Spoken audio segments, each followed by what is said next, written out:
23 아이덴티티의 마지막 장면을 본 관객들의 대부분이 궁금했던 장면이 있습니다.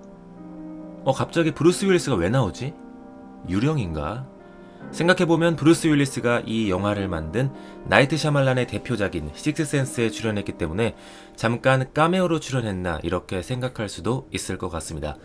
하지만 브루스 윌리스의 출연은 23 아이덴티티와 연계된 또 다른 작품을 암시하는 것이었습니다. 바로 샤말란 감독이 2000년 연출한 언브레이커블의 후속편입니다. 정확히는 언브레이커블과 23 아이덴티티의 세계관을 공유하는 3부작 영화의 마지막 편인 셈이죠. 언브레이커블의 주인공은 바로 브루스 윌리스입니다. 그래서 23 아이덴티티에 나왔던 건데요. 이 영화는 히어로 영화로 분류할 수 있을 것 같습니다만 나이트 샤말란 감독의 히어로 영화라 그런지 몰라도 코믹스 원작의 히어로 영화들과는 그 느낌이 전혀 다릅니다. 샤말란 감독 특유의 어둡고 진중한 분위기가 고스란히 반영된 지극히 현실적이고 성찰적인 히어로 영화입니다. 자, 그렇다면 샤말란 감독의 차기작을 이해하는데 가장 중요한 작품인 언브레이커블이 어떤 영화인지 지금부터 살펴보도록 하겠습니다. Is he supposed to be crying like this? 태어날 때부터 뼈가 쉽게 부러지는 체질로 태어난 엘리야. His arms and his legs are broken. I'm not going out there anymore. I'm not getting hurt again. This was the last time I told you. 신체적 결함으로 자신의 쓸모없음을 느끼는 엘리야는 자신의 존재의 이유를 찾습니다. Appears to be a rescue ambulance and there are more behind it I can see on the access road. I don't know how close. 반대로 131명이 숨진 열차 탈선 사고에서 혼자 멀쩡하게 살아남은 데이빗. 그 끔찍한 열차 사고에서 기적이라고 표현하기도 터무니없을 정도로 멀쩡하게 살아남은 데이빗은 자신이 그동안 아팠던 적이 있었는지, 그리고 왜 남들보다 강인한 무언가가 있는지 알고 싶어 합니다. Audrey, do you remember me ever getting sick?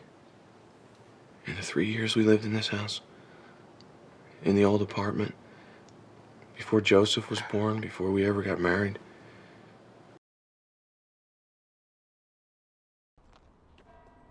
그러던 중 데이빗은 의문의 쪽지를 발견합니다. This one was under the windshield wiper of my car. 쪽지를 보낸 주인공은 바로 엘리야. 둘은 이렇게 만나게 됩니다.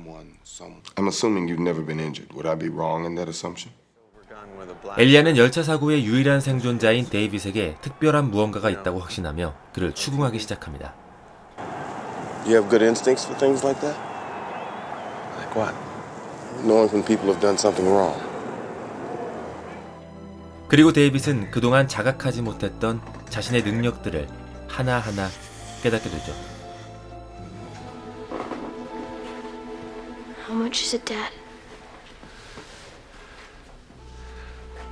About 350 pounds.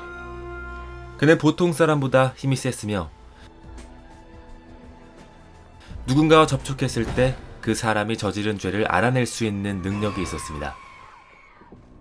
무엇보다도 어떤 사건 사고가 일어나도 절대로 다치지 않는 영화 제목 그대로 언브레이커블한 능력이 있었습니다.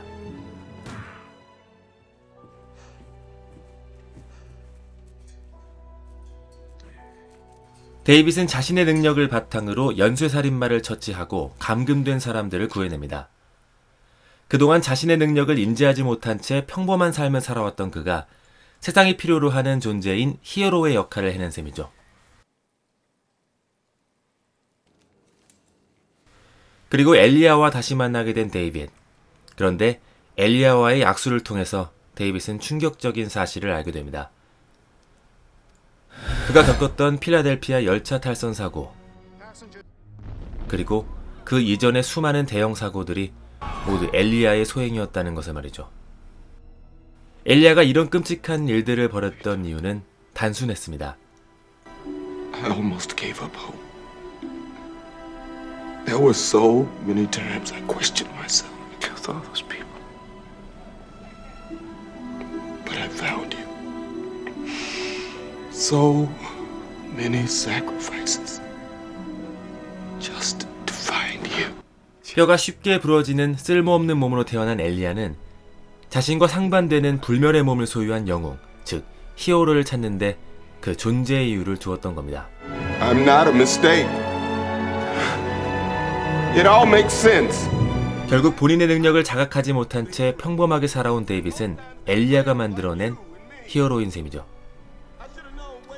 하지만 엘리아가 히어로를 만들어내기까지 수많은 사람들의 무고한 죽음이 있었고, 그 피해자들 중에서는 23 아이덴티티에 등장한 케빈의 아버지도 포함되어 있었습니다.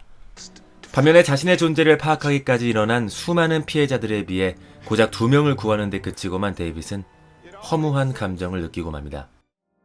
영화는 데이빗과 엘리아 두 인물을 단순하게 히어로와 빌런의 대립구도로 그려내지 않습니다. 대신 히어로의 등장이라는 부분에 중점을 두고 있죠. 그리고 그 범위를 좀 더 넓혀서 앞서 영화 속에 적용된 질문, 발견, 존재의 이유, 이 세 가지 구조와 대입해서 인간의 실존 문제에 대한 성찰로 이어지기도 합니다. 우리는 살아가면서 스스로에게 나는 누구인가에 대한 질문을 끊임없이 던지며 살아갑니다.